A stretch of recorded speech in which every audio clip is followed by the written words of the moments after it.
Our next guest lives the real fan life. I was at Mets Cubs NLCS in October.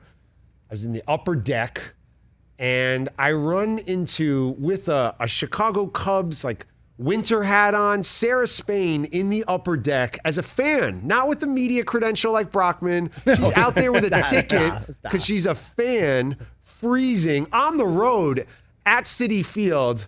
So, man, we are kindred spirits. I've always loved listening to Sarah Spain. I'm not inviting her on the show today just to talk about Carmelo Anthony. We'll get to that a little bit later. This guy. But I'm wondering, I wanted to check in on Sarah to make sure she's doing okay, because all of her Cubs, all the Cubs that won her World Series are hitting home runs in other teams. How are you doing? Are you just crying in Wrigleyville with an old style? Like, how are you doing? Ben, thanks for having me and for allowing me to have a little therapy session here. I described it last night. I started with just remove my eyeballs. That was my response to watching all of them succeed in other places. And I've moved on to, this is like watching or looking at your ex's wedding album on Facebook. Like I'm kind of happy for them, but also it really sucks. Like, I've never had this before. Like, by the time Jordan left for the Wizards, we kind of knew it was over, and I was off in college. I did drive from Ithaca, New York, down to D.C. to see Jordan one last time in a Wizards uni by myself in the nosebleeds in college. But I haven't had this where it's just like, take all of these people that you had this incredible World Series moment with and say goodbye all at once. It hurts, dude. But sports is a revolving door. The only constant, Sarah, in life is change. And as you say goodbye to Chris Bryant and Rizzo and Javi Baez, you get to welcome Lonzo Ball, Alex Caruso, and DeMar DeRozan to Chicago. How great is that? Honestly, couldn't have come at a better time. And we're all getting those Thanos memes of like, the Bulls are back. What did it cost? The Cubs.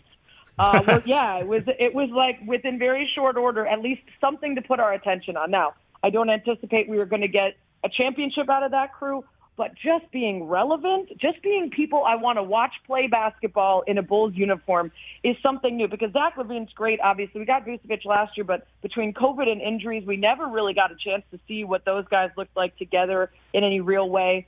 So you add Lonzo, DeMar DeRozan, not only a great basketball player, but such a good dude. And I'm one of those people that really likes cheering for people that I like and having guys on my team that I want to root for.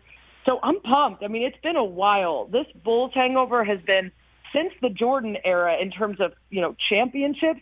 And then since the D Rose era, I looked back, it was 2015 when Derrick Rose hit that bank shot three and mean mugged the camera. That was the last time we got all lathered up about the Bulls in any real way around here. So it's been a while. Sarah Spain joins the show, ESPN and Chicago Red Stars co-owner. You know I've got love for Chicago soccer.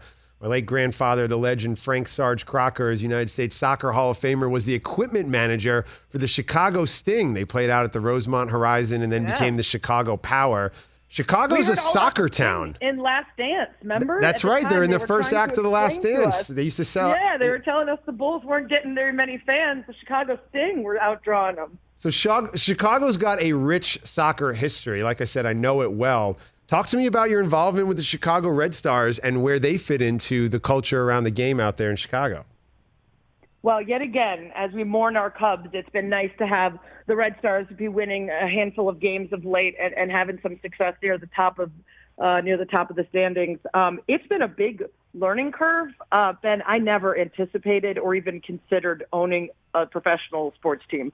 I don't have a monocle or a yacht, and as far as I know, I don't have any long-lasting family oil money, so it just didn't seem like a possibility. But the Angel City FC crew and Abby Wambach and Mia Hamm and Julie Foudy and Glennon Doyle, all those folks getting together, Natalie Portman, Leva Longoria, Jennifer Garner, and putting together an expansion team really opened up our eyes across the league to a new ownership model. And I was so fortunate to have a relationship with the majority owner of the Red Stars, having thrown some tailgates there. They did a bobblehead day for me a couple years ago because I've been a big fan.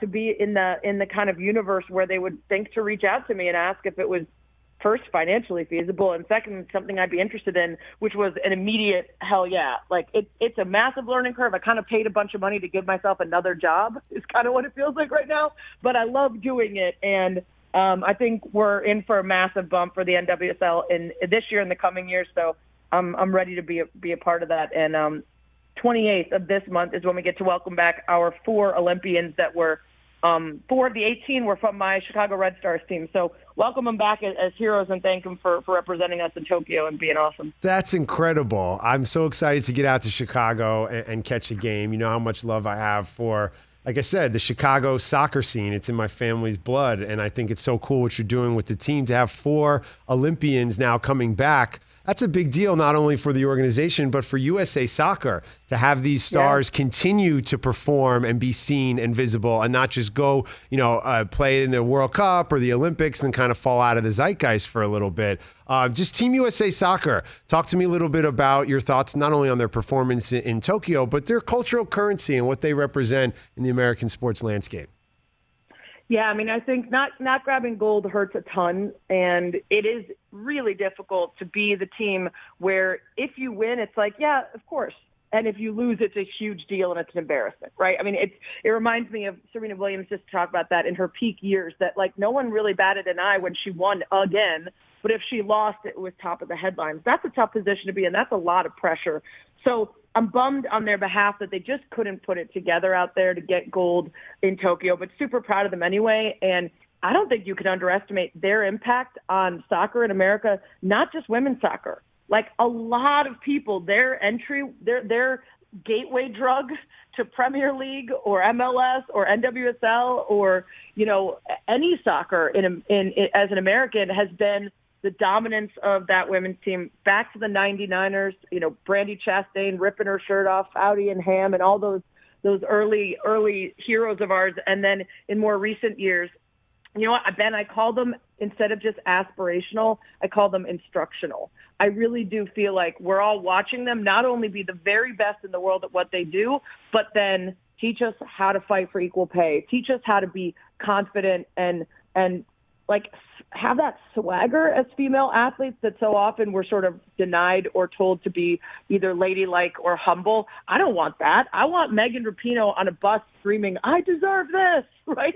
I want them to be showing us how to do that because it's been far too long where we haven't allowed female athletes to have that kind of swag. So, yeah, I mean, I'm a die-hard obsessive of the U.S. women's national team. So I'm looking forward to I'm planning on going to the World Cup. New Zealand, Australia. You in? My whole family was talking about this last week. My Aunt Jean, my Aunt Laura, they're going to be in charge of getting all the tickets. I went to Australia for a mileage run for for God's sake. So, of course, I got to go for the Women's World Cup. That is definitely happening for the Lyons family, for sure. Sarah Spain joins the show, Chicago Red Stars co-owner. You know her, of course, from ESPN. Sarah, when would you like to see Justin Fields play quarterback for the Bears?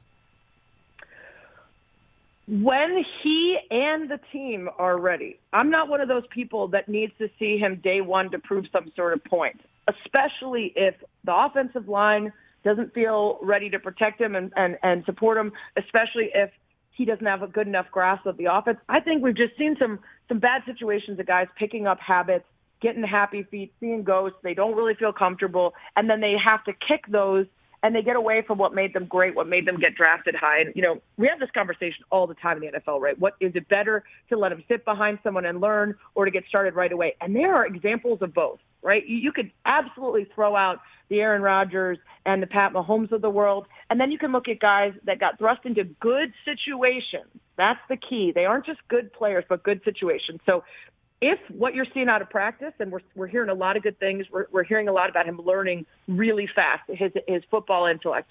But if what you're seeing doesn't feel right, especially against the Rams week 1, go ahead and put Andy Dalton out there. That you got him, and you could use him. And I would rather see that than try to prove some point with Justin Fields if he's not ready. I'm optimistic about the guys they grabbed for the offensive line and added those pieces, but I need to see it in practice too.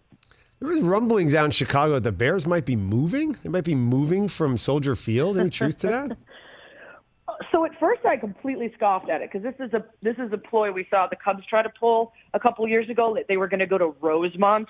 And I'm like, listen, let's just say you're about to sell off your entire team. You're going to want to hang on to Wrigley Field, which is the place that gets thousands of people to show up no matter how crap the team is. So we knew that was a total BS kind of posturing to get the city to give them more concessions that they wanted. I thought that was all that was happening with the Bears, and I still think that's the majority of it. This is coming at a time when they have contracts up, and they're trying to get Mayor Lori Lightfoot and the rest of the city to give them more concessions on things that they want to build and add.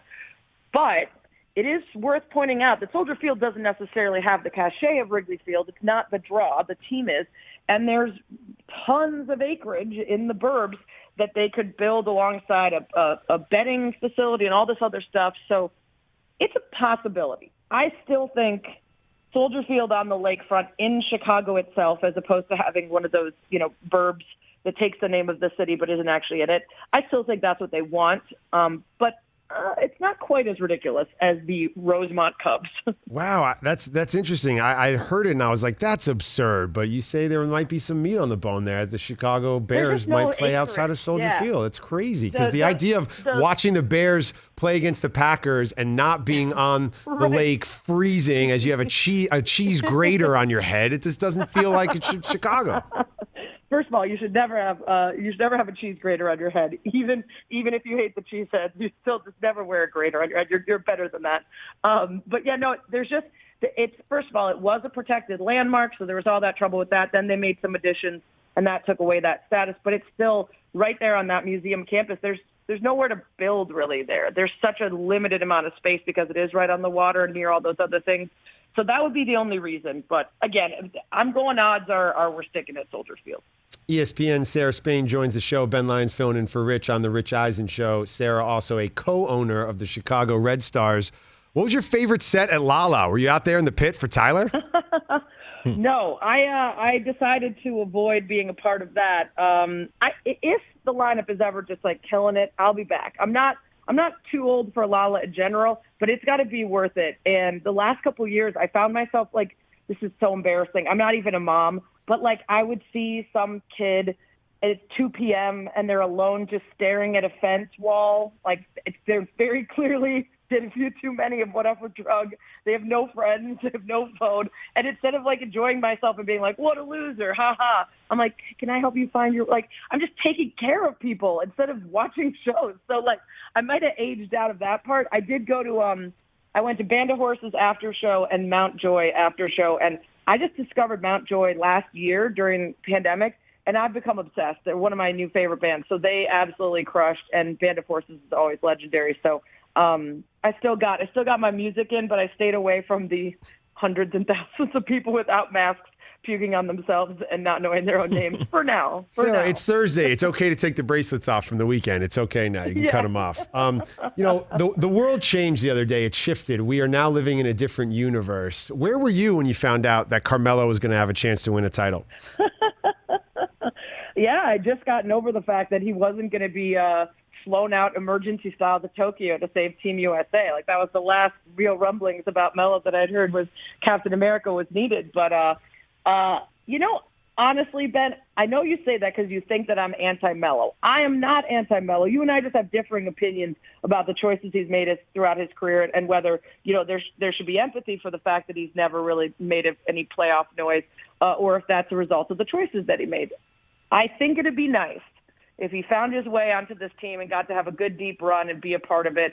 And I think there's a really cool aspect to the story of him and LeBron coming out of the same draft class and being friends and working their way to this point of playing alongside each other. But that's very big of me to say because I don't know that I need to root for the Lakers to get another title. Let's just spread the love around a little bit, huh? Should I get a purple jersey or a gold one? What do you think?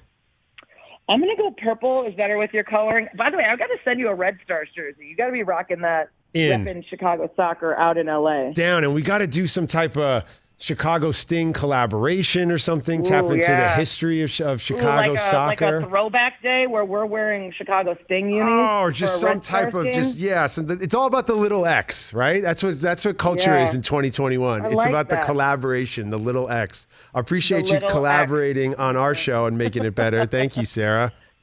Thanks for having me, Ben. Always love chatting with you. Go Red Stars, Sarah Spain. Hey, you watched all the way to the end. Thanks for that. Watch more right here.